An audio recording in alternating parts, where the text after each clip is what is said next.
Even though I lost on my prediction, I still believe my prediction was more right than your prediction. Oh, God. You predicted a blowout. Did you not say blowout? I thought they would pull away in the fourth quarter, and I thought they would win 45-28. That was my score. Okay. This was anything but a blowout. This was anything but pulling away in the fourth quarter. Because for the record, I must say that Auburn rolled up 449 total yards to Florida State's 385. Yeah. And I must say that Auburn, again, piled up an astonishing total of rush yards, 232. And Auburn was successful on 10 of 18 third downs.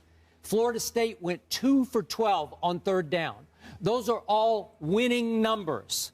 And for me, it came down to 2 plays. That's why Auburn ended up blowing this football game. The first play had something to do with what I hate most about the game of football, kicking field goals. I'm talking about 7:54 left in the second quarter. Yep. Auburn rolls down again, gets it all the way to 4th and 2 at the Florida State 15-yard line, and the kicker pushes it to the right from 23 yards out. Not 43, not 33. We're talking about chip shot, 23-yard field goal. Those 3 points that they gave away, that they had earned against a high-powered offense like Florida State's, loomed larger and larger. I was tweeting about it. I couldn't get over the fact they handed back 3 points. Let's see, what was the final score? Oh, it was 34-31. Cody Parkey, I don't want to call out the poor kicker, but how do you miss a 23-yard field goal in a national championship game? That quickly would have made the score. That would have made it 17-3 at that point, and Auburn quickly scored again off the turnover. So it could have been 24-3. Right. Somehow 21-3 is all of a sudden 24-3. It just seems like a mountain you just can't climb. Right. Now, let's go to the final series of the game, if you will. Sure. 2nd and 2 at the 28. Jameis Winston delivers a 4-yard pass to Rashad Green. Can we see this? A 4-yard pass. And I have no idea what my DBs are thinking at that point, because my cornerback and my safety just look at each other like, you going to tackle him or am I going to tackle him?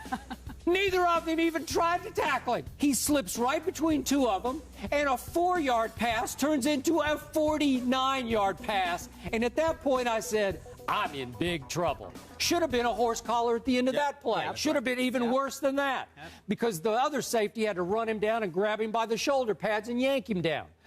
The game was doomed to failure at that point. So how do you play such a great football game on defense against all odds, against the most high-powered offense in the history of college football, or so we were told? And then on one simple little play, with no more than a minute and 5 seconds left, a chance to slam the door shut on a 4-yard pass, you just look at him and let him run right between you? What? I don't know. What are Chris Davis and Ryan Smith thinking about? I don't know. But at that point, my heart fell into my stomach, and I was just sick for the Auburn Tigers that they came that far and made such a terrible play at such a crucial point in the football game. They did make a terrible play in that, but they played an exceptional game. Even though my prediction was ultimately right, I'm not going to sit here and act like I wasn't nervous. I'm not going to sit here and act like I didn't think Auburn had them. And I'm certainly not going to strip the Auburn Tigers of any credit. Malzahn did a fantastic job this year. They're going to be commended from transitioning from a 3-9 season in the SEC last year to having the record that they had, winning the SEC championship, getting to the national championship game. I thought that defense was putrid throughout most of the season. I thought they were suspect. Well, Boy, did they show up last night. Boy, did they show up last night. I'm going to give you, my man, a boatload of credit, because you were on the air yesterday and talking about D Ford and what kind of impact that he was going to have, and he was all over Jameis Winston last night. I mean, those boys came to play, and D Ford was leading the way. And if the Florida State Seminoles had lost this game, it would have been because of their offensive line.